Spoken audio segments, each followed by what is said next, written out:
Hey everyone, welcome to Arcane Motivations, where we help you find the courage to rise again, no matter how many times life knocks you down.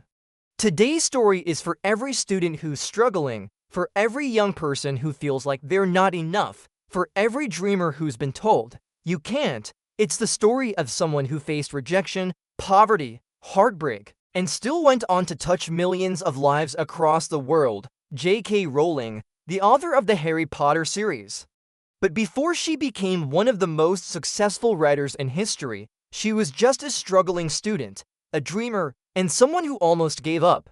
Her journey teaches us one thing: no matter where you come from, what grades you have, how hard life seems, you can always rise again. So hit that subscribe button, ring the bell, and let's dive in.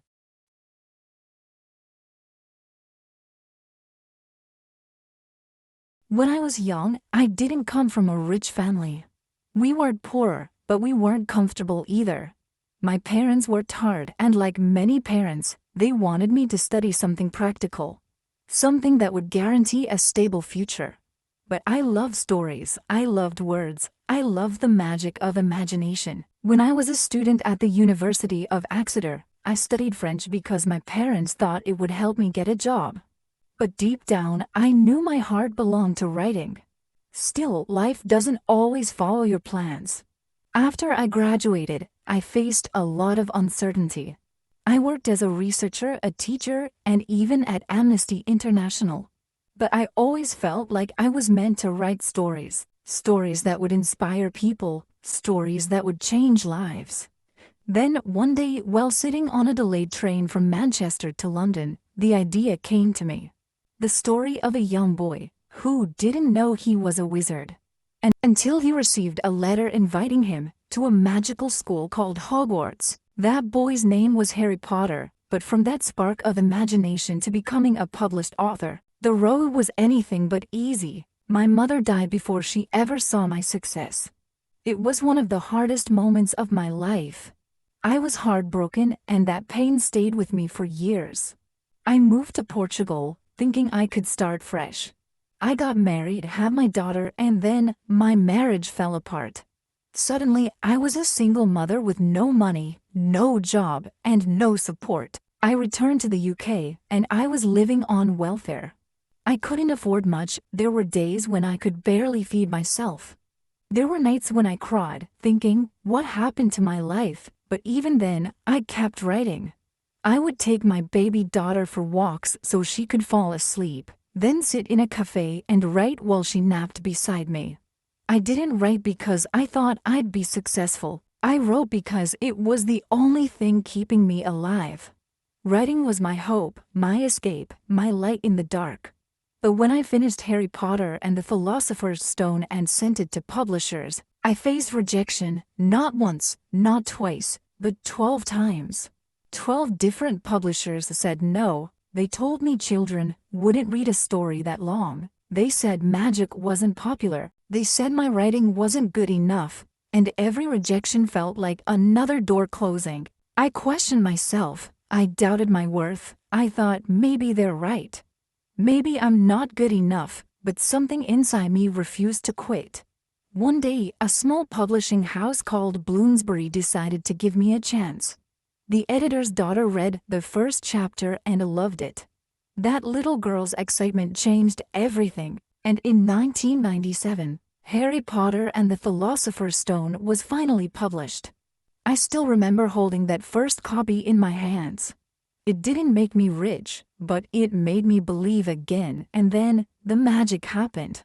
Children started reading, parents started reading, teachers started reading. Suddenly, the world I had built in my mind was coming alive in the hearts of millions. Book after book, story after story, Harry Potter became a global phenomenon. And the woman who once lived on welfare became one of the most successful authors of all time. But you see, my success didn't come because I was lucky. It came because I failed and I didn't stop. When I look back, I realize that failure taught me more than success ever could. Failure stripped away everything unimportant. It forced me to focus on what truly mattered, and what mattered was writing. At my lowest point, I still had my story. I still had my imagination, I still had my belief. And that's all I needed to rebuild my life. If you're a student listening to this right now, maybe you're struggling with your studies, maybe you failed an exam, maybe people doubt your dreams, and I want you to know that failure is not the opposite of success, it's part of success.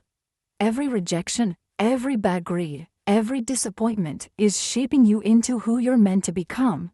It doesn't matter if you're not the top of your class. What matters is that you keep trying, keep learning, and keep believing in yourself, even when nobody else does. Because success isn't about never falling, it's about getting back up every single time you do. I was once at rock bottom. And I discovered that rock bottom became the solid foundation on which I rebuilt my life. So if you're feeling lost, if you're feeling like your life isn't going according to plan, remember this: your story isn't over yet. Maybe you're just in the middle chapters, and sometimes the middle chapters are the hardest. That's where you learn, that's where you grow, that's where you find out who you really are. You are not defined by your failures, you are defined by how you rise after them. So don't be afraid of rejection, don't be afraid of mistakes, don't be afraid of the unknown.